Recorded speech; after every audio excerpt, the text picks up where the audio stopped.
घोंसले के भीतर दो नन्हे बच्चे चिंकू और पिंकू भूख के मारे बिलख रहे थे।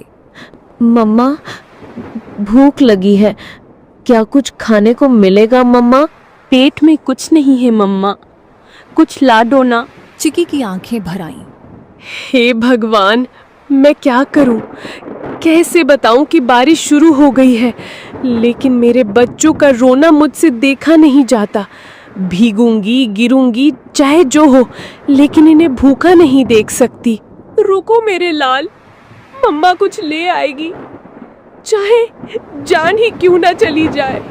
परंतु एक बात याद रखना, जब तक मैं नहीं आऊं, घोंसले में से बाहर भी मत देखना और बाहर भी मत निकलना, समझ गए ना? चिड़िया खाना लेने के लिए चली जाती है। अब इन दो बच्चों की माँ घर पर नहीं थी और बच्चे घोंसले में अकेले थे।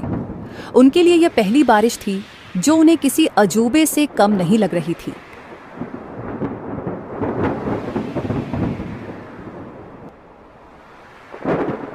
चिंकू बार बार गर्दन बाहर निकालकर देख रहा था। अरे ओ पिंकू, सुन रे, ये क्या चीज ऊपर से टपक टपक गिर रही है? कोई रो रहा है क्या? पिंकू घोंसले के कोने में दुबक कर बैठा था। अबे मूर्ख, रोने की आवाज नहीं है ये, बारिश है बारिश, आसमान बरस रहा है। पर ये आवाज कितनी डरावनी है। और पानी, इतना सारा पानी कहाँ से आता है रे? मत देख बाहर, मम्मा ने कहा था बिजली चमकी तो घोंसले समेत भस्म हो जाओगे। चिंकू सहम गया। हवा के साथ पानी की बौछारें घोंसले तक पहुंचने लगी थीं। दोनों भीगने लगे। मम्मा कब आएगी पिंकू? भूख लग रही है यार, और डर भी। पिंकू कुछ नहीं बोला। उसकी आंखों में चिंता थी। मम्मा ने कहा था कि अगर मैं देर से लौटूं तो घबराना मत, चुपचाप बैठे रहना, डर से बड़ा कोई शिकारी नहीं होता। चिकी चिड़िया को जंगल में कुछ गेहूं मिले। उसने वो गेहूं को अपनी पतली टांगों से पकड़ा और तेज बारिश में फिर से बच्चों के पास लौटने की ठान ली। बारिश और हवा में अपना जोर दिखाना शुरू कर दिया था। उसे ना चाहते हुए भी एक पेड़ की डाल पर बैठना पड़ा। हे राम, बच्चे अकेले हैं, घोंसला खुला है और ये बारिश बढ़ती ही जा रही है। यदि बारिश थोड़ी सी भी कम हो तो मैं सीधी दौड़ती हुई उड़कर अपने बच्चों के पास पहुंच जाऊंगी। तभी बगल की डाली पर टोनी तोता फुर्र से आकर बैठा। अरे टुनी बहन, तू यहाँ क्या कर रही है इस तूफानी बारिश में? तुझे होश भी है कि बच्चे अकेले हैं? टोनी भाई, क्या करूं, उड़ नहीं पा रही, पंख गीले हो गए हैं। बहन, कल की बात बताऊं, मैं कबूतर बहन के घोंसले के पास से जा रहा था। क्या हुआ वहाँ? बहन, एक सांप आया था, बहुत लंबा और काला, चुपचाप डालियों के पीछे पीछे सरकता हुआ सीधा घोंसले तक पहुंच गया। फिर किसी ने देखा नहीं? मैंने देखा, मैं ऊपर ही उड़ रहा था। जब देखा कि सांप कबूतर के बच्चों के ऊपर झपटा, मैं चीखा जोर से, सांप सांप! सब पक्षी इकट्ठा हो गए, लेकिन तब तक बहुत देर हो चुकी थी। वो दो बच्चों को निगल गया बहन। चिकी सन्न रह गई। टोनी का चेहरा भावुक हो उठा। और जब कबूतर बहन आई ना, वो तो जैसे पगला गई थी। अपने घोंसले के पास आई तो देखा कि एक बच्चा खून से लथपथ पड़ा है और दो तो दिख ही नहीं रहे थे। वो बार बार पुकार रही थी, मेरे बच्चे, मेरे लाल, कहाँ चले गए तुम? उसके आंसू रुक ही नहीं रहे थे। अपने बचे हुए एक बच्चे को उसने पंखों में दबा लिया और फिर चुपचाप बैठ गई, जैसे दुनिया ही खत्म हो गई हो उसकी। मैं बता नहीं सकता कितना दर्द था उस माँ की आंखों में। टुनी की आंखें भर आईं। टोनी बोला, तू समझ रही है ना बहन, ये बारिश सिर्फ पानी नहीं लाती, भूख से तड़पते शिकारी भी लाती है। जल्दी निकल, पेड़ों की आड़ लेकर जा, मत रुक अब। चिकी चिड़िया उड़ती है और अपने घर की ओर जाती है। बारिश चल रही थी, लेकिन अंधेरा गहरा था और ठंडी हवा अब भी तीर की तरह चल रही थी। बस कुछ ही दूर और चिंकू पिंकू मेरा इंतजार कर रहे होंगे। तभी सामने से दो काली परछाई आई। ओए चिड़िया रानी, कहाँ चली बारिश में? चिकी चौंक गई। सामने दो शिकारी पक्षी रास्ता रोककर खड़े थे। आज तो किस्मत चमकी है, बारिश में भी नसीब ने हमें गरम गरम चिड़िया भेजी है। आज हम चिड़िया तुझे खा जाएंगे। अब चिकी चिड़िया के सामने यह नई मुसीबत आई थी। चिड़िया ने सोचा, इस बार में नहीं बच सकती, क्योंकि आज दोनों दरिंदे बदमाश इकट्ठा होकर आए हैं। मुझे आज बल से नहीं परंतु दिमाग से काम लेना होगा। उसके दिमाग में एक आइडिया आया, जब दुश्मन को हराना हो तो उनमें फूट डालो, जिसे दुश्मन की ताकत आदि हो जाती है।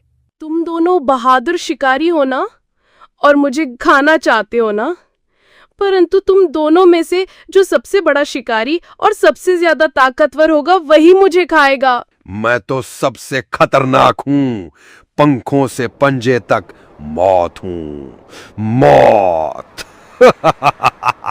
तेरी औकात नहीं मेरे सामने, मैं तो उड़ते परिंदे गिराता हूँ। तू मुझसे बड़ा शिकारी नहीं हो सकता।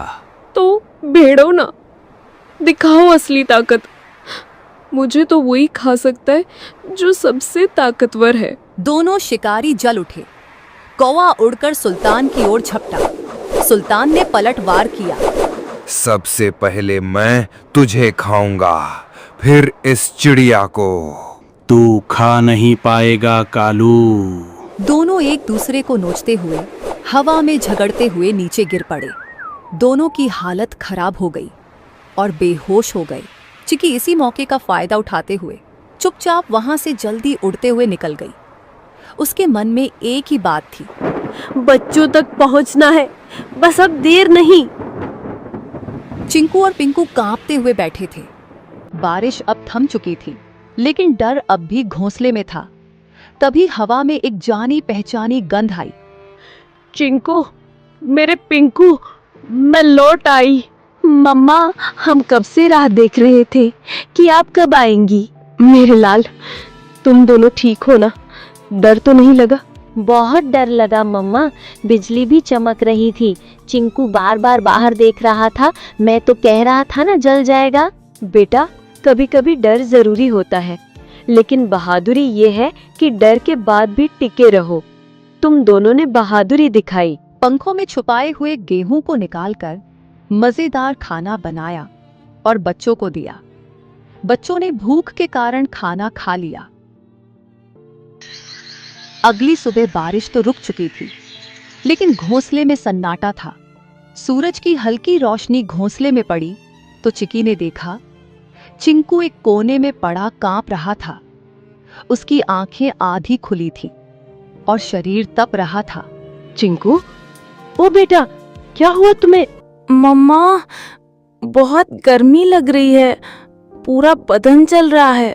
हे भगवान, बुखार इतनी तेज, अब मैं क्या करूं? मम्मा, चिंकू को क्या हो गया? ये तो बोल भी नहीं पा रहा है ठीक से। चिकी ने खुद को संभालने की कोशिश की, लेकिन उसकी आंखों में आंसू भर आए। तू ठीक हो जाएगा बेटा, मम्मा यहीं है, कुछ करेगी, कुछ जरूर करेगी। उसने चिंकू को अपने पंखों में लपेट लिया। दिन भर वो उसके पास बैठी रही, चिंकू को साल भी दे दी। अगली सुबह जैसे ही सूरज निकला, टुनी को पिंकू की हल्की खांसी सुनाई दी। मम्मा, मुझे भी कुछ अजीब लग रहा है, सर भारी है। नहीं, अब तू भी? ये क्या हो रहा है मेरे बच्चों को? हे भगवान, मैंने कौन सा पाप किया? भूख मिटाने चली तो बारिश आई, बारिश में निकली तो शिकारी आए, और शिकारी से बचकर आई तो अब ये बुखार। क्या मेरी ममता की परीक्षा ले रहे हो तुम? पिंकू और चिंकू दोनों अब मम्मा के पंखों के बीच पड़े कराह रहे थे। चिकी का मन टूटा हुआ था, लेकिन आंखों में अब भी एक जिद थी। नहीं, मैं हार नहीं मानूंगी। मैं माँ हूँ, और माँ कभी घोंसले में बैठकर अपने बच्चों को यूं मरता नहीं देख सकती। अगर इनको बचाना है तो मुझे लड़ना होगा, बीमारी से भी, अकेलेपन से भी, और इस जंगल की बेरहमी से भी। लेकिन उसके मन में एक सवाल लगातार घूमता रहा, क्या ये कल सुबह मेरी गोद में होंगे? चिकी अपनी घोंसले से उड़कर जाती है। उसकी आंखों में नींद नहीं थी, सिर्फ चिंता, सिर्फ डर। वो सीधा टोनी तोते के पेड़ के पास पहुंची। टोनी भाई देखो ये क्या हुआ। अरे टुन्नी बहन, इतनी सुबह सुबह क्या हुआ? तेरी हालत क्यों बिगड़ी हुई लग रही है? मेरे दोनों बच्चे बीमार हैं टोनी। पहले चिंकू को बुखार आया, अब पिंकू को भी। रात भर तप रहे थे दोनों, मुझसे देखा नहीं जा रहा।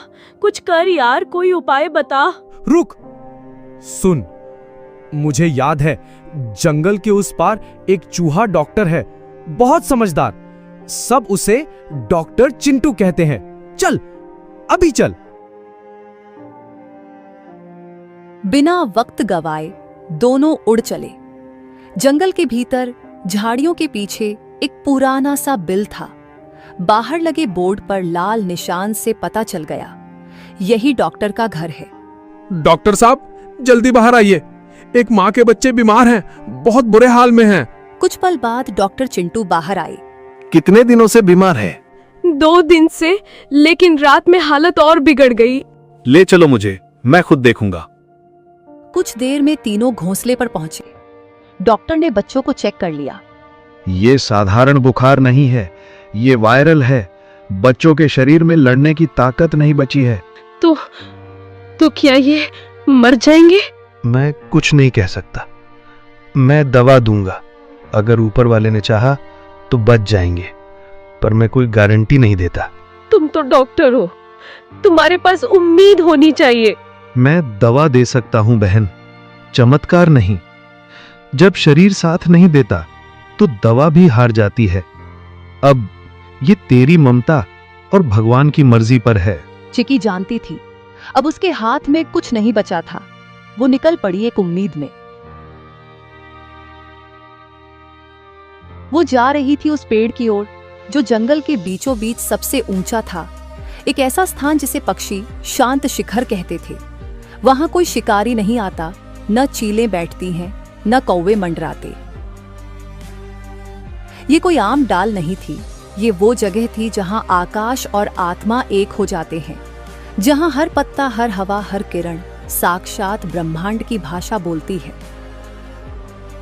चिकी वहां पहुंची, कांपती, थकी हुई लेकिन जिंदा उम्मीद से भरी हुई। उसने आंखें बंद की और गहराई से सांस ली। हे ब्रह्मांड, मैं तुझसे मांगने नहीं आई, मैं तेरे आगे झोली नहीं फैला रही, मैं तुझसे लड़ने आई हूँ अपने बच्चों के लिए। उसकी आवाज जंगल में गूंज उठी। मैं एक चिड़िया हूँ, हाँ मामूली, पर मेरी ममता मामूली नहीं। तूने मुझे पंख दिए हैं, लेकिन आज मैं उनसे आसमान नहीं, तुझसे जवाब मांग रही हूँ। क्यों मेरे बच्चों को तूने इस बुखार की आग में झोंका? तू ही बता। उसने आकाश की ओर देखा। उसका शरीर कांप रहा था, लेकिन उसकी आवाज पत्थर तोड़ देने वाली थी। तू सब देखता है ना, तो देख देख मेरे बच्चों की तड़प। अगर तेरे नियमों में न्याय बाकी है, अगर इस जंगल में जीवन के लिए कोई जगह है, तो मेरे बच्चों को लौटा दे, वरना इस शांत शिखर से एक मरे हुए माँ की चीख उठेगी जो पीढ़ियों तक गूंजेगी। बाद उसने आंखें बंद की और गहराई से सांस ली। हे ब्रह्मांड, मैं तुझसे मांगने नहीं आई, मैं तेरे आगे झोली नहीं फैला रही, मैं तुझसे लड़ने आई हूँ अपने बच्चों के लिए। उसकी आवाज जंगल में गूंज उठी। मैं एक चिड़िया हूँ, हाँ मामूली, पर मेरी ममता मामूली नहीं। तूने मुझे पंख दिए हैं, लेकिन आज मैं उनसे आसमान नहीं, तुझसे जवाब मांग रही हूँ। क्यों मेरे बच्चों को तूने इस बुखार की आग में झोंका? तू ही बता। उसने आकाश की ओर देखा। उसका शरीर कांप रहा था, लेकिन उसकी आवाज पत्थर तोड़ देने वाली थी। तू सब देखता है ना, तो देख देख मेरे बच्चों की तड़प। अगर तेरे नियमों में न्याय बाकी है, अगर इस जंगल में जीवन के लिए कोई जगह है, तो मेरे बच्चों को लौटा दे, वरना इस शांत शिखर से एक मरे हुए माँ की चीख उठेगी जो पीढ़ियों तक गूंजेगी। बाद में चिकी जिस पेड़ पर बैठी हुई थी, वह पेड़ बोलने लगा। जाओ, अब देखो। वो उड़कर घोंसले की ओर लौटी। उसका दिल डूब रहा था, लेकिन उस डूब में एक अजीब सी शांति थी। जैसे प्रकृति ने जवाब दे दिया हो। जैसे ही उसने घोंसले में कदम रखा, वैसे चिंकू बोला, मम्मा पानी देना, मेरे होठ सूख गए हैं। चिकी खुश हो गई। अब उसके बच्चे बीमार नहीं थे। मेरे लाल, तुमने जवाब दे दिया, तुमने मेरी पुकार सुन ली। धन्यवाद है इस ब्रह्मांड का कि ऊपर वाले मैं तुझे धन्यवाद देती हूँ जो तूने मेरे बच्चों को मुझे लौटा दिया। अगली सुबह दोनों बच्चे घोंसले के किनारे खड़े थे। आंखें चमक रही थीं, चोंच में ताकत लौट आई थी। चिंकू बोला, अब हम उड़ना सीखेंगे मम्मा। तुम दोनों बारिश से बचे, वायरल इन्फेक्शन वाले बुखार से बचे। अब तुम किसी से नहीं डरोगे।